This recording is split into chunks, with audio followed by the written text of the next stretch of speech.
The path to receiving more is paved with giving more first. What if I told you that there is a law in the universe as real and as dependable as the law of gravity, a law that guarantees that the more value you give, the more you will inevitably receive in return, often from completely unexpected sources? This is not philosophy, it is physics. It is a secret that the most successful individuals in history have understood and applied, while the masses, caught in a mindset of doing just enough to get by, remain oblivious to its power. Napoleon Hill called it the law of going the extra mile. Today, you will learn why the most successful people seem to have an unfair advantage and how you can begin to use this secret law to create your own. Our modern world teaches a philosophy of transaction. What's in it for me? I'll only do what I'm paid for. We are taught to conserve our energy, to protect our time, to give only in direct proportion to what we expect to receive. And while this seems logical on the surface, it is a recipe for mediocrity. It is a mindset that keeps a person chained to their current position, forever wondering why opportunity seems to pass them by. They do not realize that they have closed themselves off from one of the most powerful laws of advancement and attraction ever discovered. The unfair advantage is not about luck or connections or genius alone. It is the deliberate practice of rendering more service and better service than you are paid for with a positive mental attitude. It is the conscious decision to sow seeds of goodwill and value far and wide, knowing with absolute faith that the harvest will be magnificent and inevitable.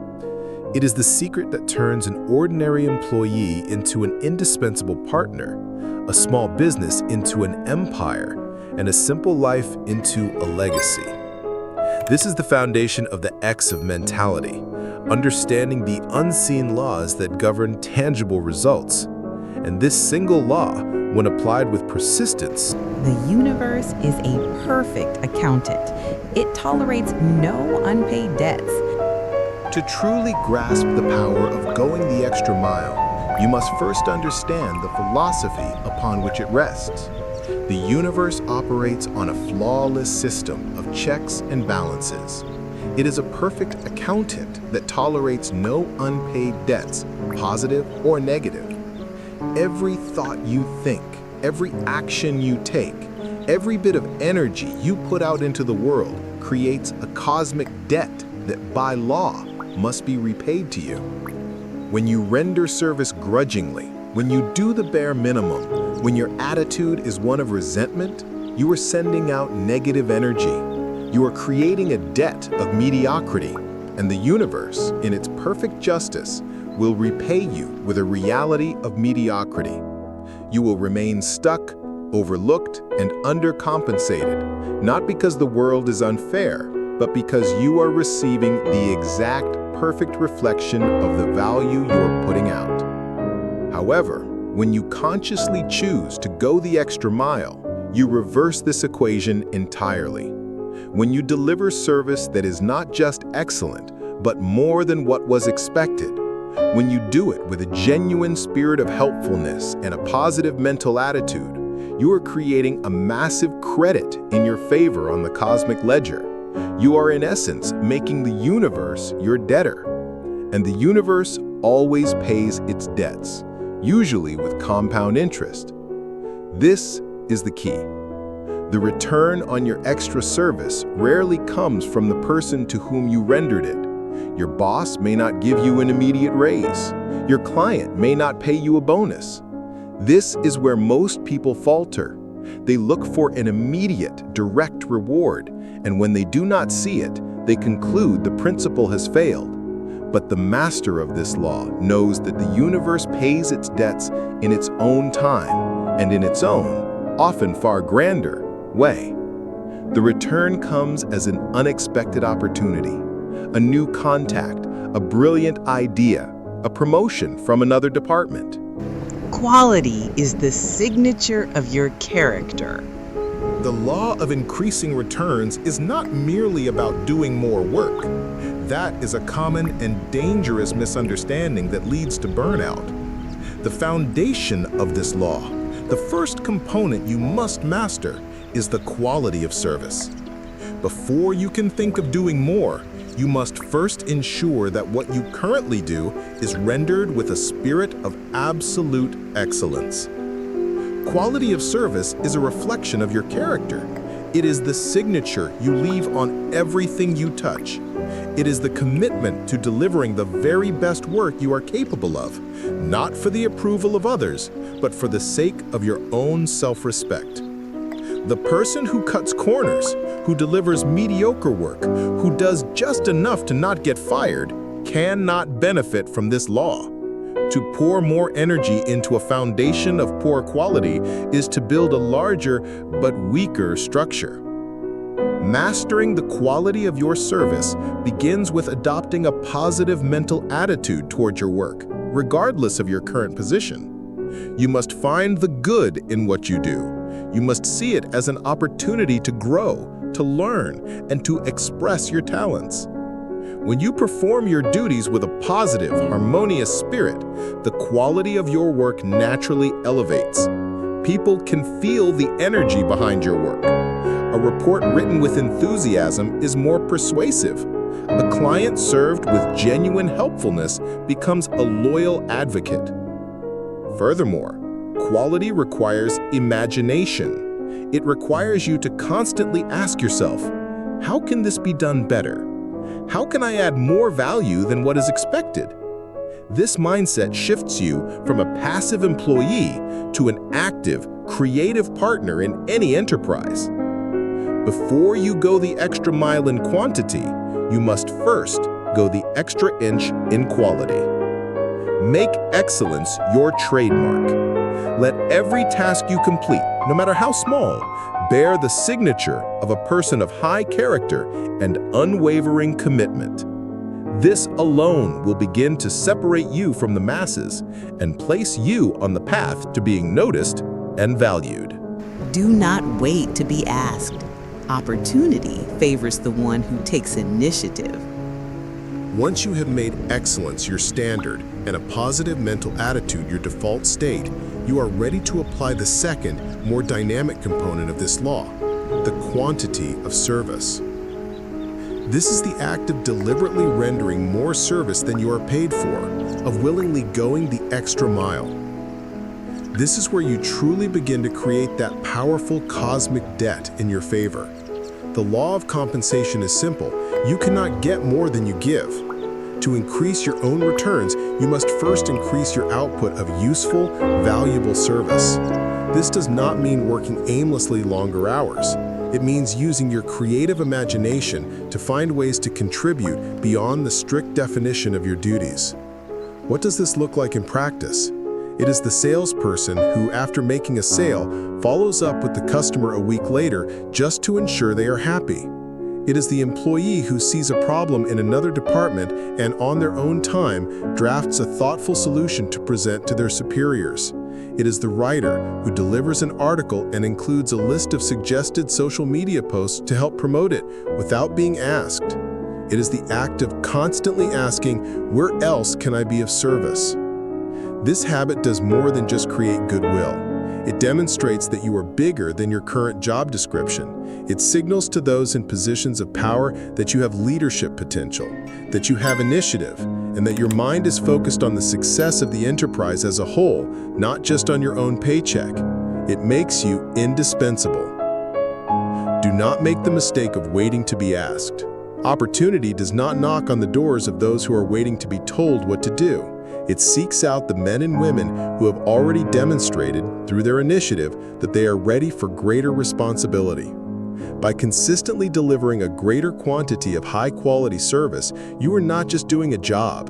You are making an investment in your own future, an investment the universe will be forced to repay with interest. This decision to give more than you are asked for is a core tenet of the X of mentality. If you are ready to adopt this philosophy of value creation, commit to it now. Subscribe as a declaration that you will no longer do the minimum, but will always strive to go the extra mile. The spirit in which you give determines the value of the gift. We now arrive at the third component of this law, the invisible but all-powerful X factor that determines whether your extra service will yield magnificent returns or be a fruitless effort. This is the spirit of service. You can deliver the highest quality of work and the greatest quantity of work, but if you do so with a resentful spirit, with a grudging attitude, or with the constant needy expectation of an immediate reward, you neutralize the entire principle. The spirit in which a thing is done is often more important than the thing itself. The universe does not just respond to your actions, it responds to the energy behind your actions, to the intention in your heart. You must go the extra mile willingly, cheerfully, and with a genuine desire to be of useful service. Your attitude must be one of harmony and abundance, not one of reluctant sacrifice.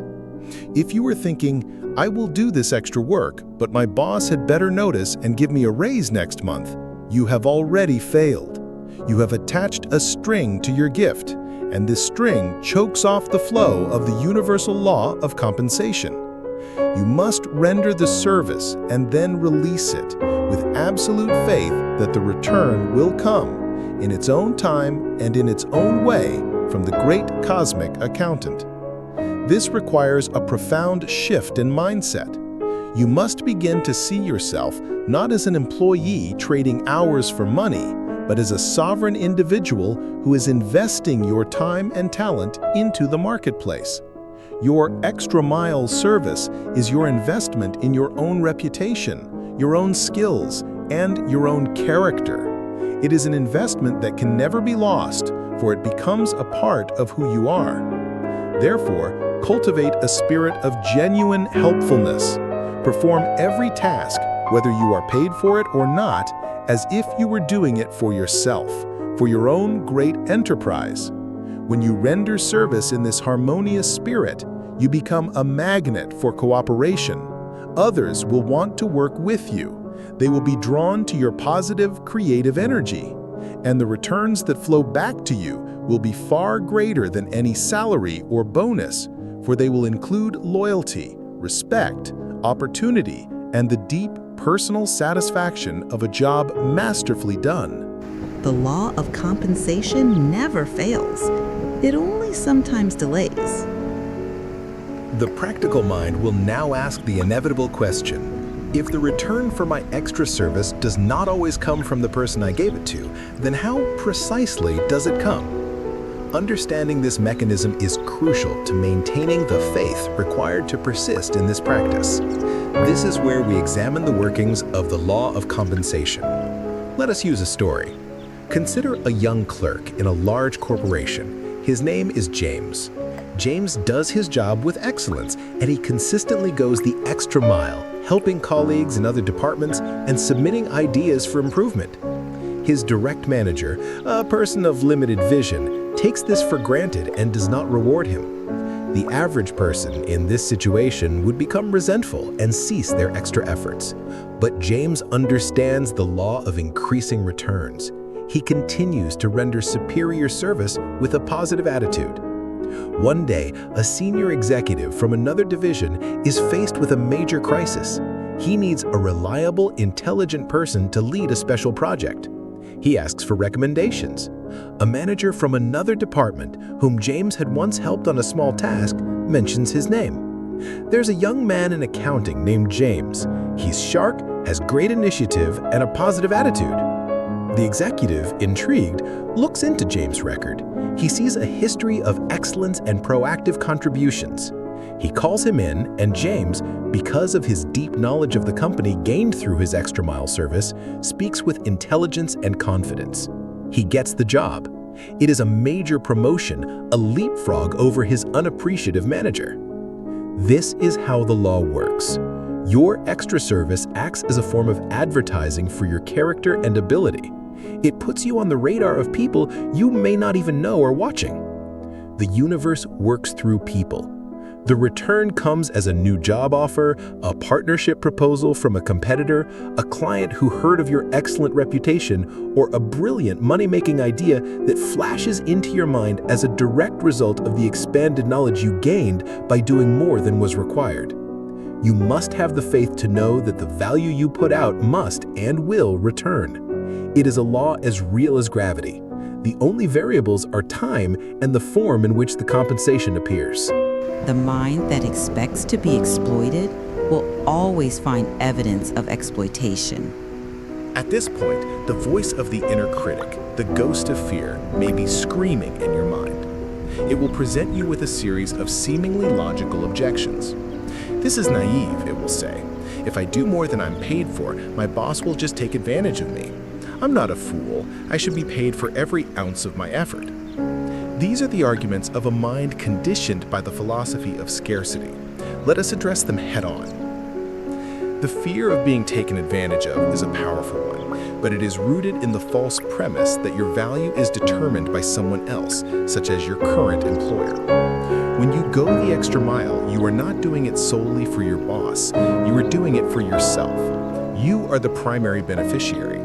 With every extra task you master, you are adding to your own skill set, your own experience, and your own self-reliance. That knowledge and experience can never be taken from you. It becomes a part of your personal power, an asset you carry with you into every future negotiation, whether with your current employer or a new one. The person who fears exploitation is focused on what they might lose. The person who understands this law is focused on what they are certain to gain: greater ability, a stronger character, and a reputation for excellence. And a person with these qualities is never without opportunity for long. Furthermore, remember the law of perception. If you go the extra mile with the resentful attitude of someone expecting to be taken advantage of, your subconscious mind will work to create that very reality. You will interpret every action of your employer through that negative lens. But if you perform your service with a spirit of genuine contribution and a confident faith in the law of compensation, you will perceive a different reality. You will see opportunities for growth where others see only exploitation. You are the director of your own mental movie. Choose to direct a story of empowerment, not of victimhood. This choice to rise above the common mindset of fear and scarcity is the definition of the X of mentality. If this resonates with you, go to the comments now and declare, "My value is created by me." This is a powerful affirmation against the fear of being exploited. Your habits determine your future long before your future arrives. Let us illustrate this principle with a simple story. Imagine two young individuals, both of equal talent and education, starting their careers at the same large company on the same day. Let us call them Alex and Ben. Ben adopts the common philosophy.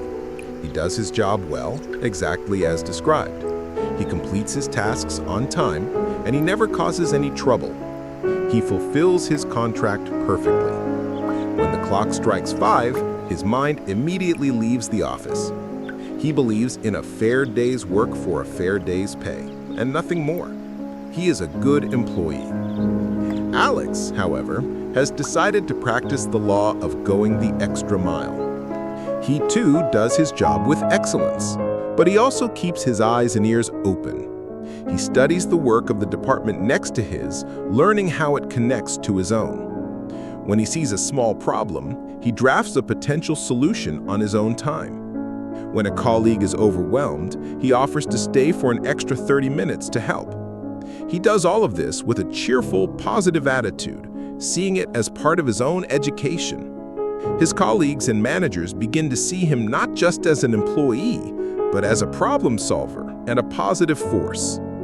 5 years pass. Ben is still in the same position, or perhaps has received a small standard promotion. He's frustrated. He complains that the company does not recognize his loyalty and hard work. He feels that he has done everything he was asked to do and feels he is owed more. Where is Alex? Alex is no longer there.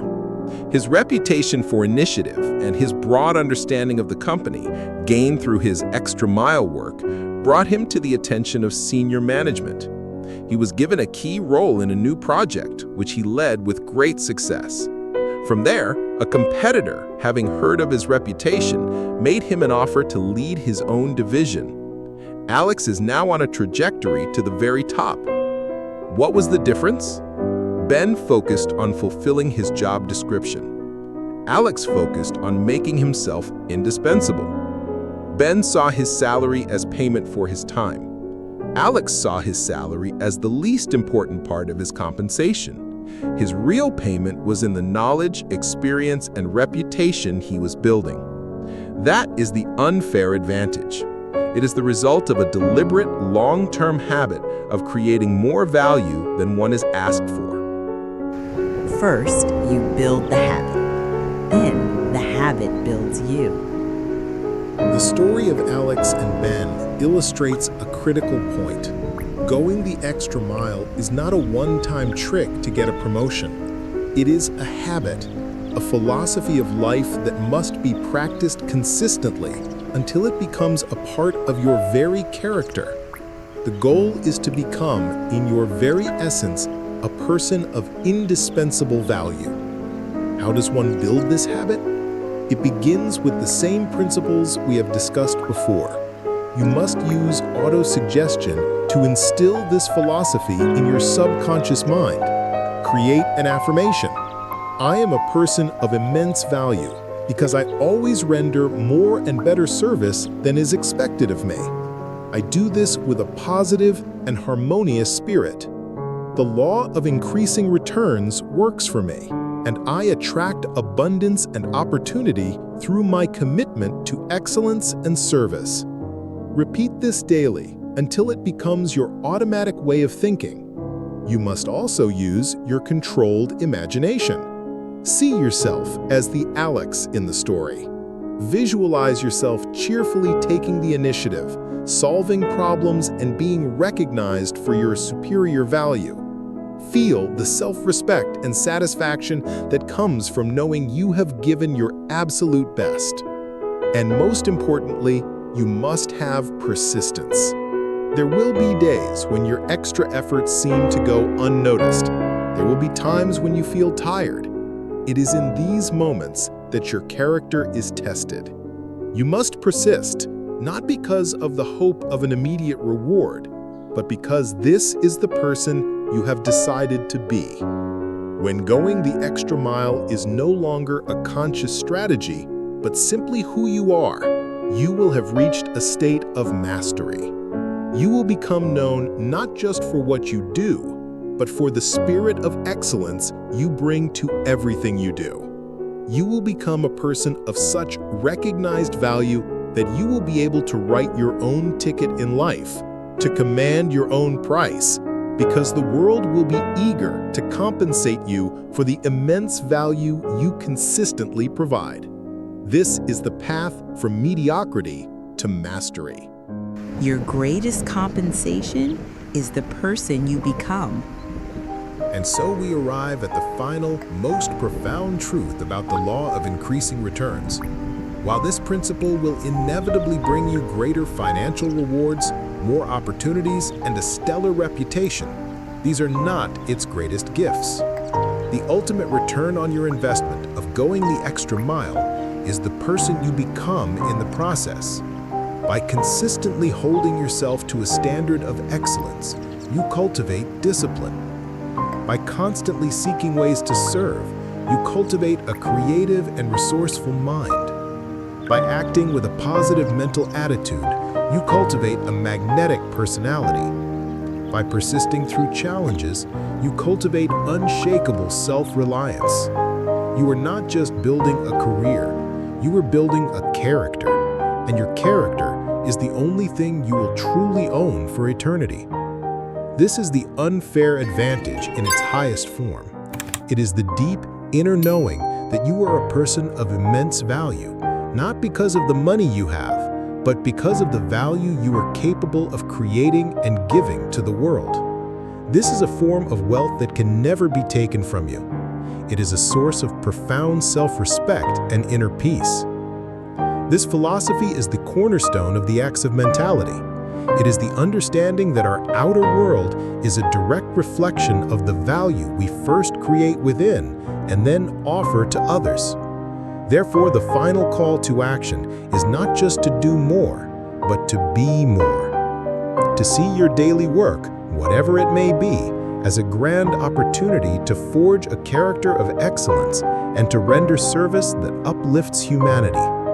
I invite you now to make this your new creed. Subscribe to this channel as a declaration that you will no longer do the bare minimum, but will instead adopt the philosophy of the extra mile, and in doing so, claim the rich rewards that the universe holds in store for those who give their best. The law is definite. The path is clear. The opportunity is yours. Activate the X within you.